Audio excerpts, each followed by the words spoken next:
Remote Teaching is Our New Lecture Theatre by Dr. Laura Jenkins.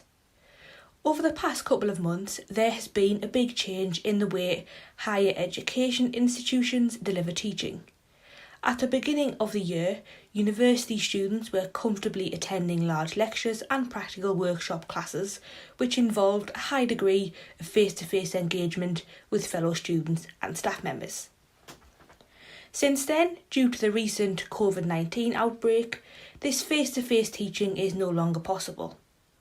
This decision has been made to protect the health and safety of staff and students within their university education, but for a lot of students it has also changed how they now engage with their university education.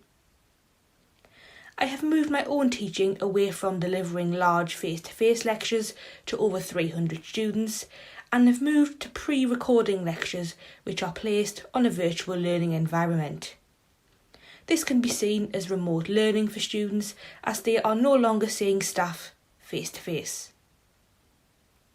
Students can access these recordings at certain time points, or they may have open access to the recordings for the remainder of the academic year.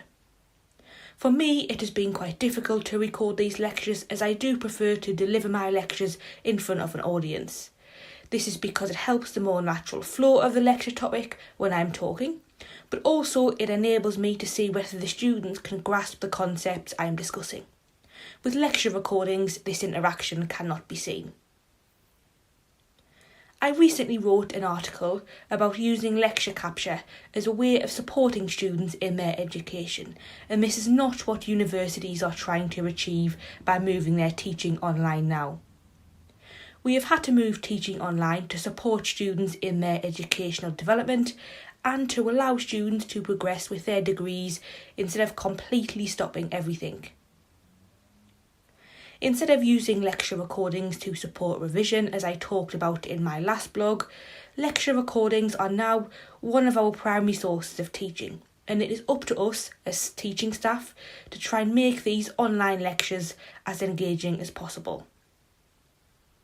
When recording different online lectures, I have found several tips have helped me in developing successful lecture content.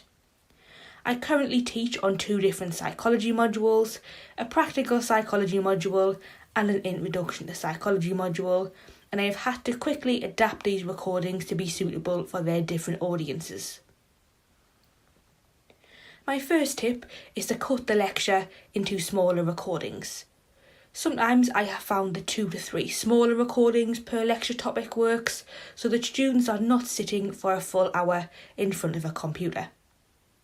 Other times I have found that one larger recording with incorporated activities that allow students to pause a lecture and do some independent thinking also works. In one of my previous roles, I taught on an online master's degree, and as part of this I had to pre-record lectures in the recording studio, so not in my home. My experience of doing this has taught me that students do find it difficult to concentrate upon longer 1-hour lectures. Therefore, breaking up the lecture into smaller recordings can allow a student to consolidate the information more effectively.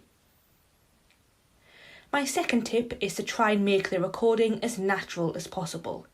When mistakes are made in the recording, leave them in, as this can show the students that we are not all robots and that we are still trying to provide a more natural method of teaching, just online and not face-to-face.